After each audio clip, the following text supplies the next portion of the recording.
told him we'd bring him a really tough fight. I warned him. I said, prepare for a battle because this is going to be a war. I mean, we could have gone, oh no, we're going to, and tried to. We didn't try to lure him in. We just tried to say, hey, this is, you prepare. We're going to get ready. You get ready. This is going to be a war. I've always said we want to beat Manny Pacquiao on his merits. We don't want him to say this happened, that happened, anything at all. I said no excuses.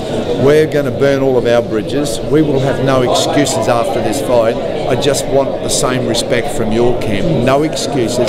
Let's both put our egos on the line. I'm prepared to put my ego on the line.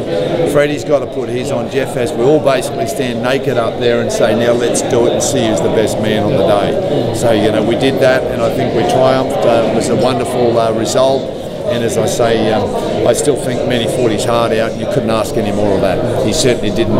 Who would you prefer, like as far as the other welterweight champions go? Oh, I mean, you know, there's Errol Spence, there's Keith Thurman. We'd be really happy. We'd love to unify the division. So, you know, but if you had to pick one of those guys, I don't care. I said to Jeff, you can beat anyone in the world. I'm telling you, any welterweight in the world, you can beat them all. I've told him you can beat them all. Bob mentioned Crawford as a potential opponent as well. Crawford's still a light welter. You know, if he comes up to welterweight, you know, we'll look at that if he comes up to welter. But, you know, we will see from here. Let's see what Bob's got planned. We've got to, obviously, I'm his trainer and manager, but we've got to have a look at what the promoters are thinking and the logic behind that. We'll weigh it all up very carefully and make our next step.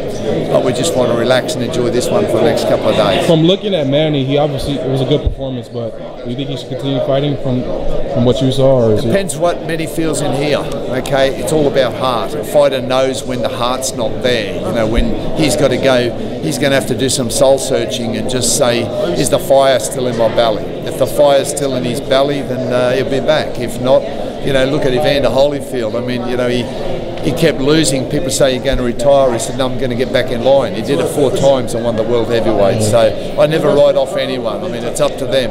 Manny wants to come back. Manny will come back. Would you guys be willing to do the rematch in the States or in the Philippines? We'll discuss where the rematch should be done. We've got to discuss that with Top Rank and Ducal Events, but we'll discuss that with them and we'll make a decision on what's best all round as to where the rematch should be held. And just to be correct, there was a rematch clause on Manny's side, yes. right? Okay. There was, yeah.